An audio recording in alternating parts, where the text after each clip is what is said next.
ఇంత చక్కటి సాయంత్రం, ఇంత చక్కటి కార్యక్రమంలో మీ అందరినీ కలుసుకుంటున్నందుకు చాలా చాలా చాలా సంతోషంగా ఉంది. రాష్ట్రీయ స్వయం సేవక్ సంఘ్ 100 సంవత్సరాలు పూర్తి చేసుకున్న సందర్భంగా 2047కు ఈ దేశాన్ని విశ్వగురువుగా మార్చడానికి జరుగుతున్న ప్రయత్నంలో భాగంగా దేశం విశ్వగురువుగా మారాలి అంటే ప్రతి కుటుంబం విశ్వగురువుగా మార్చే శక్తిని కలిగి ఉండాలి.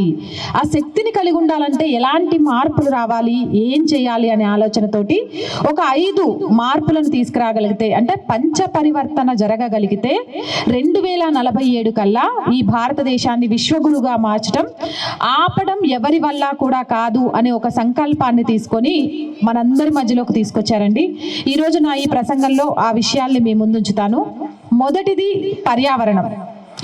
పర్యావరణం అంటే నేను మీకు చెప్పాల్సిన అవసరం లేదు. ఎండలు ఒకప్పుడు రోహిణి కార్తెలో రోళ్లు పగిలి ఎండలు వచ్చేవి, కానీ ఇప్పుడు మార్చి రాకముందు ఫిబ్రవరి ఎండింగ్ మార్చి నుంచే ఇంత ఎండలు స్టార్ట్ అయ్యాయి.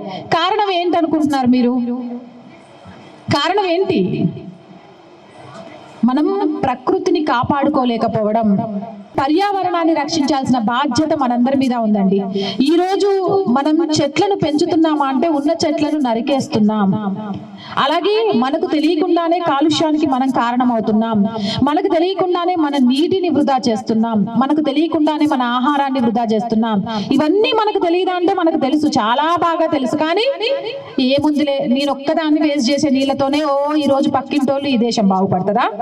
ఇక నీ కొన్ని నీళ్లు వారబోయంగానే ఏదో జరిగిపోయినట్టు అందరు నా మీద పడతారు. ఏ ఇంటికి ఆ ఇల్లు ఇలానే అనుకుంటుంది.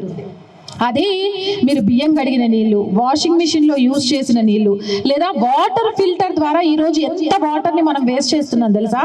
ఆ నీళ్లను గనక చెట్లకు మళ్లించగలిగితే ఒకేసారి 2 సత్కార్యాలు చేసే వాళ్ళం అవుతాం. ఎంతమంది మనం నీటిని కాపాడటంలో బాధ్యతాయుతంగా ఉంటున్నాం? ఒక్కసారి చేతులు ఎత్తండి. చూసారా, ఒక 1/4 మంది మాత్రమే బాధ్యతగా ఉన్నారు. అంటే 3/4 మంది ఇంకా నిర్లక్ష్యంగానే ఉన్నారు. ఇంకా పిల్లల విషయానికి వచ్చేసరికి షవర్ బాత్.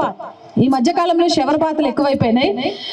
బయట ఉండాల్సిన సమయంలో బాత్రూమ్ లో ఉండే సమయం పెరిగిపోయింది. కాబట్టి ఆ షవర్ బాత్లు మానేయండి, నీళ్లను కాపాడండి. ఒకప్పుడు మంచి నీళ్ళు అడిగితే ఇచ్చేవాళ్ళు, ఇప్పుడు కొనుక్కుంటే ఇస్తున్నారు. ఎంత దుస్థితికి మనం వెళ్ళిపోయామో ఒకసారి ఆలోచించండి. ఎవరైనా మనిషి కనబడగానే కొన్ని నీళ్లు తాగుతావా నాయన అనే సాంప్రదాయం నుంచి ఒక వాటర్ బాటిల్ ఖరీదు 20 రూపాయలు, ఫ్రిడ్జ్ లో పెట్టింది అయితే 25 రూపాయలు, మీకేం కావాలో మీరే నిర్ణయించుకోండి అనే దుస్థితికి వెళ్ళిపోయాం. చక్కగా పీల్చాల్సిన గాలిని ఏసీలని, ఫ్యాన్లని, కూలర్లని కొనుక్కొని గాలి కోసం ఆరాటపడాల్సి వస్తుంది. కొన్నిసార్లు ఆక్సిజన్ పెట్టుకోవాల్సి వస్తుంది. ఇక ఆహారం గురించి అయితే చెప్పాల్సిన అవసరమే లేదు. పొద్దునుండిందండి, మా ఆయన పాపం పోయి వస్తాడు కదండి, గదేం పెడతాం, సాయంత్రం వేడి వండుతున్నాం. అలానే మనం పొద్దునుండింది ఏమన్నా ఇంట్లో పని వాళ్ళకో లేకపోతే ఎవరికైనా ఇస్తామా? అబ్బాయి అలాంటిది ఏమీ చెయ్యం. ఎందుకు ఇవ్వాలి? ఏమో ఎవరైనా తింటారేమో, రాత్రి వరకు చూడొచ్చని తెల్లారి పడేయడానికి సిద్ధమైపోతాం. ఆహారాన్ని మనకు తెలియకుండానే చాలా వృధా చేస్తున్నాం. సో పర్యావరణాన్ని ఈ రోజు నుంచి మనందరం కాపాడుకోవాలి. ముఖ్యంగా ప్లాస్టిక్ భూతాన్ని తరిమి కొట్టాలి.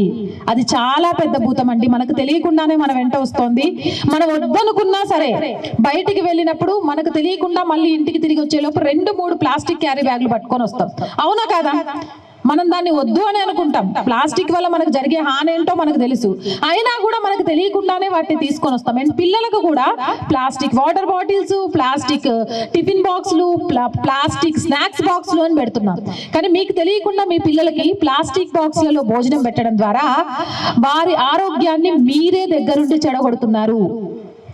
వేడి అన్నాన్ని ఏమండి బాగా ముచ్చట్లు చెప్తున్నారు. పైన ప్లాస్టిక్ అయినా లోపల స్టీల్ డబ్బానే ఉంటది. అది ఇప్పుడు ఫ్యాషన్. మా పిల్లలు అట్లయితే తీసుకుపోతుందంటే ఆ స్టీల్ బాక్స్ ఉన్నంత మాత్రాన ప్లాస్టిక్ వల్ల ప్రమాదం ఉండదు అనుకోకండి. అది క్యాన్సర్ కారకానికి కారణం అవుతుంది. కాబట్టి పాత కాలానికి వెళ్ళిపోదాం. 3 బాక్సులు మా అమ్మ కట్టేదనమాట, స్టీల్ బాక్సులు 3 ఒకదాని కింద ఒకటి ఉండేవి. మళ్ళీ ఆ బాక్సుల్లోకి వెళ్ళిపోదాం. నష్టం ఏం లేదండి, ఆరోగ్యానికి మించి ఏది లేదు. పిల్లలు మీరెవ్వరూ కూడా ప్లాస్టిక్ వాటర్ బాటిల్స్ కానీ ప్లాస్టిక్ ఫుడ్ బాక్స్ అంటే లంచ్ బాక్సులు కానీ తీసుకుపోవద్దు, సరేనా? ఓకేనా? మీ అమ్మ వాళ్ళు ఇస్తే ఆ రోజు మీరు లంచ్ బాక్స్ తీసుకెళ్ళనని చెప్పండి. నాకు ప్లాస్టిక్ లేకుండా స్టీల్ బాక్స్ లో ఇస్తే, లేకపోతే మిగిలిన దాంట్లో ఇస్తే తీసుకెళ్తా, కానీ ప్లాస్టిక్ బాక్సుల్లో లంచ్ పెట్టినా వాటర్ ఇచ్చినా నేను తీసుకెళ్ళనని గొడవ చేయండి. ఎందుకంటే ఒకప్పుడు పెద్దలు పిల్లల్ని మార్చేవాళ్ళు, ఇప్పుడు పిల్లలు పెద్దల్ని మారుస్తున్నారు. వాళ్ళు ఏం చెప్తే మనం అది వినాల్సిన పరిస్థితి వచ్చింది. కాబట్టి చేంజ్ అనేది పిల్లల దగ్గర నుంచే స్టార్ట్ చేయాలి. మొదటిది పర్యావరణం అండి. రెండోది కుటుంబ ప్రబోధన. కుటుంబం అంటే ఏంటి? ఇక్కడ ఎవరినైనా అడుగుదామా? ఎవరైనా పిల్లల కుటుంబం అంటే ఏంటో చెప్తారా? ఫ్యామిలీ అంటే నేను ఇంగ్లీష్లో అడగలేదు, అదా చెప్తురా. ఎవరు చెప్తారు కుటుంబం అంటే? తొందరగా రావాలి, చెప్పేసే అక్కడి నుంచి. అమ్మ, నాన్న, చెల్లి, అన్న. అంతేనా? అంతే అంతే. చూసారా ఏం నేర్పిస్తున్నాం మన పిల్లలకి? అమ్మ, నాన్న, అన్న, చెల్లి, ఇది కుటుంబమా? అది కుటుంబం కాదండి. ఎప్పుడు కుటుంబం అవుతుంది తెలుసా? అమ్మమ్మ, తాతయ్య, నాన్నమ్మ, తాతయ్య, పెదనాన్న, పెద్దమ్మ, బాబాయి, పిన్ని, ఇది కుటుంబం అవుతుంది. మనం పరిస్థితుల కోసం విడిగా బ్రతుకుతున్నాం, కానీ విడిపోయి బ్రతకట్లేదు. మన పిల్లలకు ఫస్ట్ కుటుంబం అంటే ఏంటో నేర్పించండి. నాన్న, నువ్వు, నేను, చెల్లి, నాన్న ఉంటే కుటుంబం అవ్వదు. మన కుటుంబానికి పెద్ద తాతగారు. మనం ఏ పని చేసినా తాతగారి పేరుతో మొదలు పెట్టాలి, నాన్నమ్మ గారి పేరుతో మొదలు పెట్టాలి, ఆ తర్వాతే మనం అలా చెప్పాలి. అదే నిజమైన కుటుంబం అని చెప్పండి. మీరు చెప్పకపోతే పిల్లలకి ఇంకెవరు చెప్తారండి? పిల్లలకి ఎలా తెలుస్తుంది? అండ్ వారంలో కనీసం ఒక్క రోజైనా సరే కలిసి కూర్చొని భోజనాలు చేసే కుటుంబాలు ఎన్నున్నాయండి? లేవు.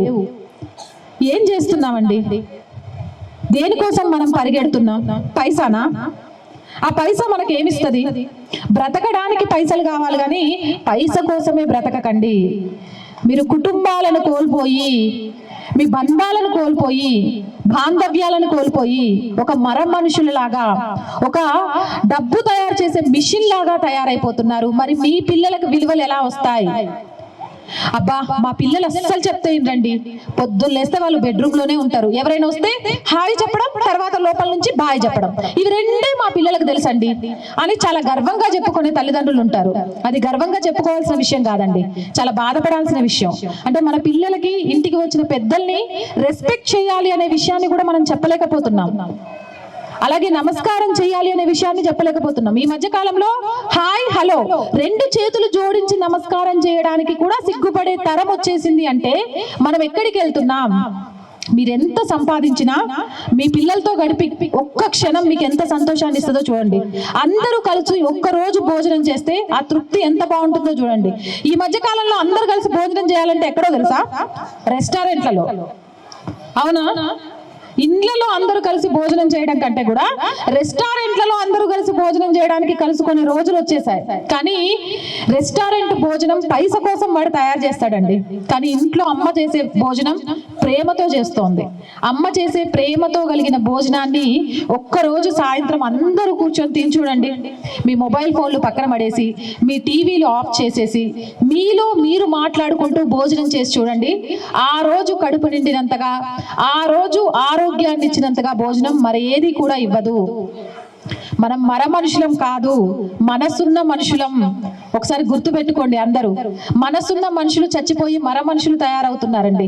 అది చాలా చాలా చాలా దారుణం. మన పక్కింటోడికి ఏం జరిగినా కూడా మనకేం కాదు అనే దుస్థితికి వెళ్ళిపోతున్నాం. మన ఇంట్లో కూడా అరే పెదనాన్న కొడుకు ఏమో అయిందంటారా, మనకేముందిలే 3 రోజులు ఇక్కడ పక్కన స్నానం చేసేస్తే అయిపోయింది అనే దారుణానికి వెళ్ళిపోతున్నాం. ఒక చావుకు పలకరింపు లేదు, ఒక పెళ్లికి పలకరింపు లేదు. లేకపోతే కనీసం ఈ సెల్ ఫోన్లు వచ్చిన తర్వాత వారం 10 రోజుల తర్వాత అయినా ఎలా ఉన్నారు పిన్ని గారు, ఎలా ఉన్నారు బాబాయ్ గారు, ఎలా ఉన్నారు అత్తగారు, ఎలా ఉన్నారు మామగారు అని పలకరించే రోజులు పోయినాయి. మీ అమ్మతో నువ్వు రోజు మాట్లాడుతూనే ఉన్నావు కదండి, నీ మాట్లాడడానికి ఏముంటది? మీ అమ్మతో నువ్వు మాట్లాడాలి, నేనేం మాట్లాడతానే మీ అమ్మతోటి? ఎప్పుడైతే ఒక ఆడపిల్లను ఒక ఇంటికి పంపిస్తారో ఆ అల్లుడు కొడుకుగా మారాలండి, ఆ కోడలు కూతురుగా మారాలి. అప్పుడే ఆ కుటుంబం చాలా చాలా చాలా బాగుంటుంది. ఒకరినొకరు పలకరించుకోవాలి, వీలైనంతగా కలిసి ఉండాలి. అండ్ ఇంకో విషయం చెప్పండి, మీలో ఎంతమంది నెలకొకసారైనా కూర్చొని మనకొచ్చే నెలసరి జీతం ఇంత నాన్న నేను పొద్దున్నుంచి సాయంత్రం దాకా మనుషులుగా కష్టపడి ఇంత మనీని ఎర్న్ చేస్తున్నాం, ఈ మనీకి సంబంధించి ఇగో ఇంటికి ఇంత కడుతున్నాం, లేదా ఈఎంఐ ఇంత కడుతున్నాం, కూరగాయలకి ఇంత అవుతుంది, మన నెలసరి సరుకులకి ఇంత అవుతుంది అని చెప్పి మాట్లాడుకునే తల్లిదండ్రులు ఎంతమంది ఉన్నారు మీ పిల్లలతోటి? ఆర్థిక క్రమశిక్షణ నేర్పించాలి పిల్లలకి. తండ్రి తల్లి ఎంత కష్టపడితే వాళ్ళంత గొప్ప చదువులు చదువుకోగలుగుతున్నారనే విషయం పిల్లలకి కష్టం తెలియకపోతే రేపు వాడు కష్టపడి ఆ కుటుంబాన్ని ఎలా పోషిస్తాడు? ఎప్పుడైనా ఆలోచించారా? మీ తల్లిదండ్రులు మిమ్మల్ని కష్టపడి పెంచారన్న విషయం మీకు తెలుసు కాబట్టి మీరు ఈరోజు కష్టపడి మీ పిల్లల్ని పెంచుతున్నారు. ఆ కష్టం మీ పిల్లలకు తెలియకపోతే రేపు వాళ్ళ పిల్లల్ని వాళ్ళు ఎలా పెంచుతారు? ఎప్పుడైనా ఆలోచించారా? ఎవరైనా ఆడపిల్ల ఇంటి పని చేస్తే తప్పు, మగపిల్లగాడికి ఆర్థిక క్రమశిక్షణ నేర్పితే తప్పు. వాళ్ళు అడిగింది ఇచ్చేయాలి, వాళ్ళు అడిగింది చేయాలి. దానికోసం 24/7 మనం కష్టపడాలి. అవసరమైతే మనం తిండి తిప్పలు మానేయాలి. ఇది కాదండి. ఇది ఎప్పుడు గొప్ప సంతానాన్ని ఇవ్వదు, గొప్ప కుటుంబాన్ని తయారు చేయదు. మీ కష్టం పిల్లలకు చెప్పండి. అలాగే నలుగురు కుటుంబంలో ఉన్న వాళ్ళందరూ కలిసి భోంచేయండి. వీలైతే ఉమ్మడి కుటుంబాలుగా బ్రతకండి. విడివిడిగా ఉండి సాధించేది లేదు. మీ అందరికీ తెలుసు, ఒక్కొక్క కర్రగా ఉంటే విరగచడం చాలా ఈజీ. కానీ ఒక కుటుంబంలా ఉంటే మీ పిల్లలు మీతో చెప్పుకోలేని విషయాలు నానమ్మ తాతయ్యతో చెప్పుకోవచ్చు, మీతో చెప్పుకోలేని పంచుకోలేని విషయాలను అమ్మమ్మ తాతయ్యతో చెప్పుకోవచ్చు. మేనత్త దగ్గర చనువు ఉండొచ్చు, బాబాయ్ దగ్గర స్వతంత్రం ఉండొచ్చు. ఒక్కసారి ఆలోచించండి, నేను చెప్పే దాంట్లో నిజం ఉందా లేదా అని. ఎప్పుడైతే ఒక చక్కటి కుటుంబం నిర్మితం అవుతుందో చక్కటి సమాజం ఆటోమేటిక్ గా నిర్మితం అవుతుంది. చక్కటి సమాజం నిర్మితం అయితే దేశం కూడా విరజిల్లుతోంది. కాబట్టి ఫస్ట్ మారాల్సింది ఎక్కడండి? ఎక్కడ మారాలి? కుటుంబాలలో మారాలి. మీ ఇండ్లలో నుంచే ఆ మార్పు మొదలు పెట్టాలి. ఇవాళ నుండి మొదలు పెడతారా? గట్టిగా గట్టిగా గట్టిగా ఆడవాళ్ళ దగ్గర నుంచి వినబడట్లే. అమ్మ మీరే చెప్పాలి, మీరు మాత్రమే చేయగలరు. మొదలు పెడతారా లేదా? గట్టిగా. Thank you. ఇక మూడవది, కుటుంబం నుంచి మనం బయట అడుగు పెడితే సమాజం. ఈ సమాజంలో ఒక కుల వృత్తి లేకపోతే మరొకటి మనుగడ అసాధ్యం. ఎవరికి వారే రాజులు. అంతేగాని మనం రాజులం కాదు, మిగిలిన వాళ్ళు సేవకులు కాదు. వాళ్ళ వృత్తులు. మన ఇంట్లో ఒక ఆవిడ పని చేస్తుంది అంటే ఆమె పని మనిషి అయితే, మనం ఒక కంపెనీలో పని చేస్తున్నామంటే వాడి దగ్గర మనం పని మనుషులమే. ఆ కంపెనీ ఓనర్ ఏ బ్యాంకు దగ్గర అయితే రుణం తీసుకుంటాడో, అప్పు తీసుకుంటాడో, ఆ బ్యాంకోడికి వాడు పని మనిషి. కాబట్టి సామాజిక అసమానతలను వదిలేసి సమాజంలో అందరం కలిసి జీవించడం మొదలు పెడదాం. గడప లోపల కులం, గడప దాటితే హిందూలం, సమాజ బంధువులం, అలా మెలగడం మొదలు పెడదాం. చేతి వృత్తులను, కుల వృత్తులను ప్రోత్సహించుదాం. అలాగే కులాలు లేవు. మన భారతదేశంలో ధర్మం మాత్రమే ఉంది, మతం కాదు. ధర్మం ఆధారంగా ఏర్పడిన ఈ దేశం ప్రపంచంలో అనేక దేశాలున్నా అమ్మగా పిలవడే ఏకైక దేశం. ఎవరినైనా హక్కున చేర్చుకోగలే గొప్ప దేశం నా భారతదేశం, నా భరతమాత. అలాంటి భరతమాత ఒడిలో పుట్టిన నాకు అసమానతలు, కులాలు ఏంటి? కులాలు మన దగ్గర లేనే లేవు, వర్ణాలు మాత్రమే ఉన్నాయి. ఆ వర్ణాలు కూడా మనం చేసే చేతి వృత్తులను పట్టే ఉన్నాయి తప్ప నువ్వు పుట్టిన పుట్టుకను బట్టి కాదు. నీ కులం బట్టి నీకు విలువ రాదు, నీ గుణం బట్టి నీకు విలువ వస్తుంది. గుణం కలిగిన వాడికి చేయూతనివ్వండి, కులాన్ని చూసి కాదు. నీ అనే స్వార్థాన్ని వదిలిపెట్టి మనం అనే ఒక సమాజాన్ని ఏర్పరచడానికి ఏం చేయగలం అనేది ఆలోచించండి. ఈ రోజు నుంచి కుల వృత్తులను, చేతి వృత్తులను ప్రోత్సహించండి.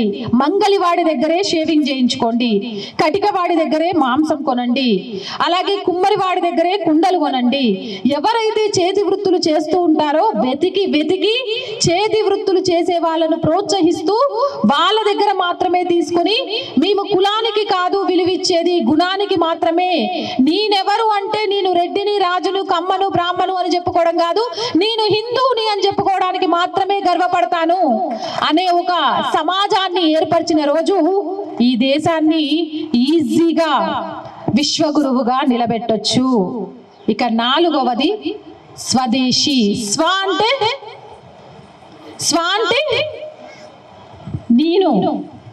నేను కాదండి. స్వ అంటే నా దేశం. నా సంస్కృతి, నా సాంప్రదాయం, నన్ను కన్నా నా తల్లిదండ్రులు, వాళ్ళను కన్నా తల్లిదండ్రులు, నా వంశం, నేను నా వాళ్ళకే అండగా ఉంటాను. అవునా కాదా? మనం ఎలా ఉంటాం? మన ఇంట్లో మనం ఎన్ని ఆస్తులు సంపాదించినా అన్నకో తమ్ముడికో కష్టం వచ్చింది అనుకోండి, వెంటనే సహాయం చేయడానికి వెళ్తాం. ఎందుకంటే అది రక్త సంబంధం, అనే ఒక బంధం. మరి ఒకే దేశంలో పుట్టిన మనకు కూడా అదే బంధం ఉండాలా వద్దా? ఉండాలి. అంటే ఆ అనే భావన ప్రతి ఒక్కరిలో రావాలి. నా వాళ్ళు, హిందువులంతా నా వాళ్ళే, భారతదేశం నాది, ఈ దేశానికి ఏం చెయ్యడానికైనా నేను సిద్ధంగా ఉండాలి. ఈ దేశంలో ఏవేవైతే వృత్తులు ఉన్నాయో, ఏవేవైతే వ్యాపారాలు ఉన్నాయో, ఏవేవైతే దిగుమతులు ఉన్నాయో అవి మాత్రమే నేను వాడాలి, వాటిని మాత్రమే నేను కొనుగోలు చేయాలి, నా భోజనం నేను చేయాలి. మీ అందరికీ తెలుసో లేదో, మీకు బాగా తెలుసుంటుందమ్మా, ఈ తరం పిల్లలకు తెలియకపోవచ్చు. అన్నం మిగిలితే రాత్రిపూట మజ్జిగ పోసేసి దాంట్లో ఒక మూత పెట్టి తెల్లారి పొద్దున్నే లేవగానే ఆ అన్నాన్ని పచ్చిమిరపకాయ ఉల్లిగడ్డతో తినేవాళ్ళు. ఇప్పుడు అది స్విగ్గీ జొమాటోలో 300కి 400కి అమ్ముతున్నారు. మనము సద్దన్నం అని చెప్పి పడేస్తున్నాం. అంటే మనకు తెలియకుండానే మన ఆహారపు అలవాట్లని పాశ్చాత్య దేశాల వైపు మళ్లిస్తూ మన ఆరోగ్య సమస్యలకు మనమే కారణమవుతున్నాం. కాబట్టి మన ఆహార పదార్థాలని, మన ఆహారపు అలవాట్లను మనం చేసుకుందాం, మన పిల్లలకు పెడదాం. పిజ్జా తింటే వచ్చే నష్టం ఏంటో చెప్దాం. దోశలోనే పిజ్జాగా క్యారెట్ బీట్రూట్ తో ఎలా చేసి వాళ్ళకు టేస్ట్ అందించొచ్చో ఆలోచిద్దాం. పిల్లల తప్పు కాదమ్మా. నాకు తెలిసినంత వరకు భారతదేశపు ఆహారపు రుచులు మరిగిన ఎవ్వరూ కూడా వేరే ఫుడ్ తినరు. ఆ అలవాటు, ఆహారపు రుచిని వాళ్ళ నాలుకకు అందిద్దాం.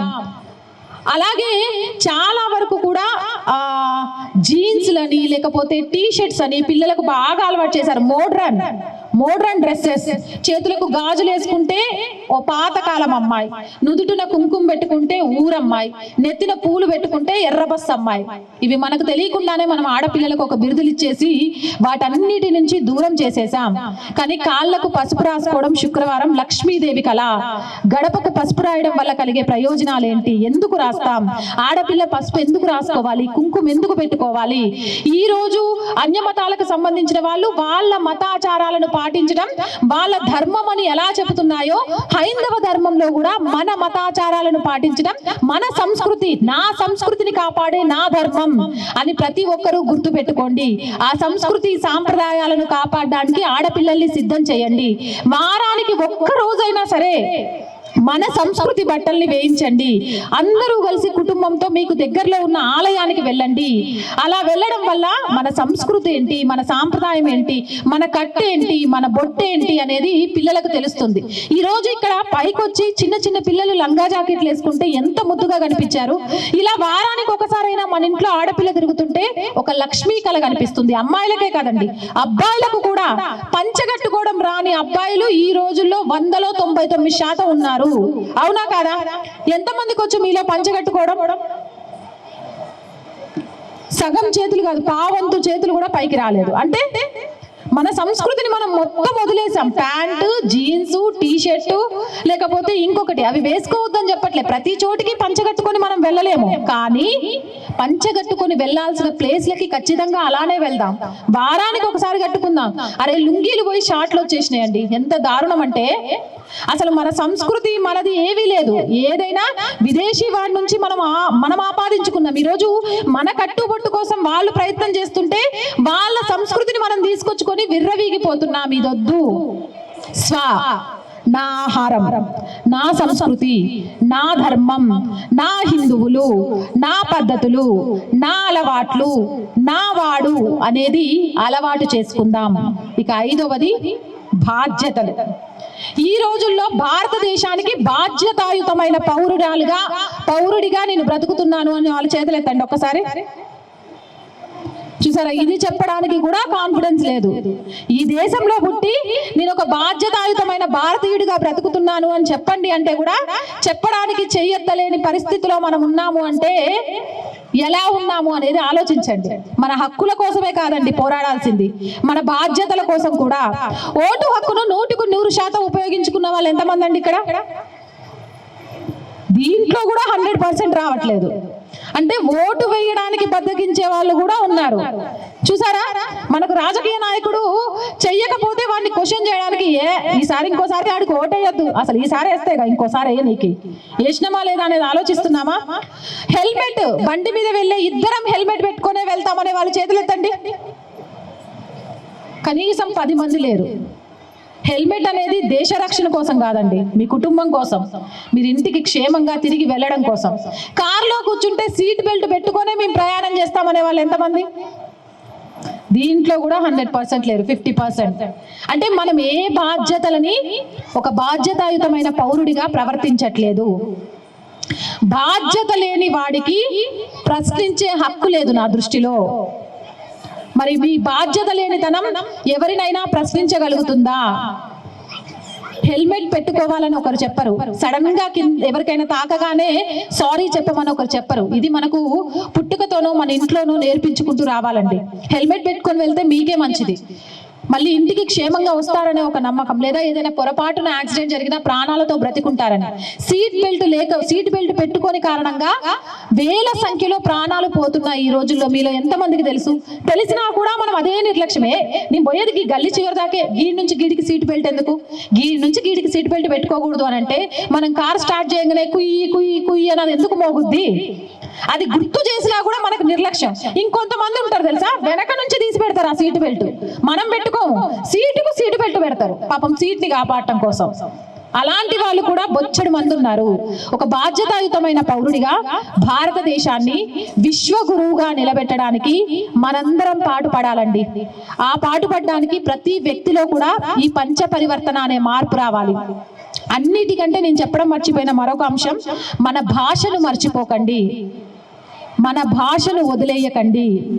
మీ భాష, మీరు తమిళియన్స్ అయితే తమిళ్ మాట్లాడండి, తెలుగు వాళ్ళైతే తెలుగు మాట్లాడండి, కన్నడ వాళ్ళైతే కర్ణాటకకు సంబంధించిన వాళ్ళైతే కన్నడ మాట్లాడండి, కానీ మీ ఇంట్లో మీ మాతృభాషను మాట్లాడటం మర్చిపోకండి.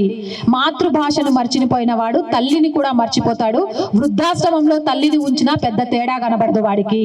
కాబట్టి అన్నిటికంటే ముఖ్యమైనది మాతృభాషను, అలాగే మన ఆహారాన్ని, మన సాంప్రదాయాన్ని, మన సంస్కృతిని, వీటిని మర్చిపోకుండా బాధ్యతాయుతమైన పౌరుడిగా ఈ కార్యక్రమాన్ని ఇక్కడ నిర్వహించడం వెనక ఉన్న ఉద్దేశాన్ని 100% నెరవేర్చడంలో మీరందరూ భాగస్వాములు కావాలని మీతో ఒక చిన్న ప్రతిజ్ఞ చేపిస్తానండి. మీ అందరి చేతులు ముందుకు పెట్టండి. నాకు గట్టిగా వినిపించేదాకా నేనైతే మైక్ వదిలిపెట్టా, కాబట్టి మీరు ఎంత గట్టిగా ప్రతిజ్ఞ చేస్తే అంత తొందరగా నా ఉపన్యాసం ముగిసిపోతుంది. నీటిని వృధా చెయ్యం, నీటిని వృధా చెయ్యం, ఆహారాన్ని వృధా చెయ్యం, ఆహారాన్ని వృధా చెయ్యం, ప్రతి శుభకార్యానికి మొక్కలు నాటుదాం, మొక్కలు నాటుదాం.